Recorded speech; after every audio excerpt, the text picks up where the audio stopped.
এইটা সুপরিকল্পিত একটা বিষয়। ওই যাকে শনাক্ত করা হয়েছে সেই তার উপর আঘাতকারী হাদির উপর সে ছাত্রলীগেরও নেতা আর ঢাকা বিশ্ববিদ্যালয়ের যে ভিপি কিনা সাদেক কাইমের সাথে একই টেবিলে চা খাচ্ছে। এখন এর বিচার কে করবে?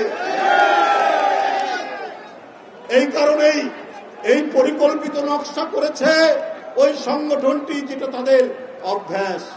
আরে যাদের ৭১ সালে ৩০ লক্ষ মানুষকে হত্যা, ২ লক্ষ মা বোনের ইজ্জত হরণের পরে যাদের কোনো বিবেকে বাঁধেনি, যাদের কোনোভাবেই আপনার অনুশোচনা নেই, তারা তো যা ইচ্ছা তাই করতে পারে। এই মহা মাস্টার প্ল্যান, এই মহা পরিকল্পনা তারা করে চট করে অভিযোগটা যাতে চাপানো চায় বিএনপি নেতার বিরুদ্ধে, এইভাবে একটা চমৎকার ষড়যন্ত্র তারা করেছে। এখন আস্তে আস্তে দিনের আলোতে একেবারে পরিষ্কার হয়ে যাচ্ছে। বন্ধুরা আমার, গেছেন কালকে দেখতে, সাথে সাথে আমার সাথে কথা হয়েছে ওনার, আমার সাথে আপনাদের কথা হচ্ছে, আপনারা কি করছেন? আমি যাচ্ছি হাসপাতালে দেখতে। উনি গেছেন, একটা অভিভাবক তুল্য মানুষ।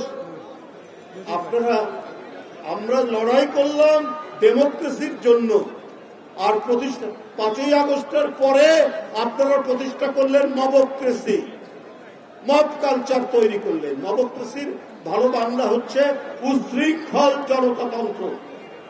এই উশৃঙ্খল জনতাতন্ত্র দিয়ে আপনি সুশাসন, আপনি ন্যায় বিচার এবং গণতান্ত্রিক সমাজ কায়েম করতে পারবেন না, যেটা তারা করছে। জনগণের কাছে এখন স্পষ্ট এই ভয়ঙ্কর ষড়যন্ত্রের নায়ক হচ্ছে তারা, যেটা এখন প্রকাশিত হচ্ছে।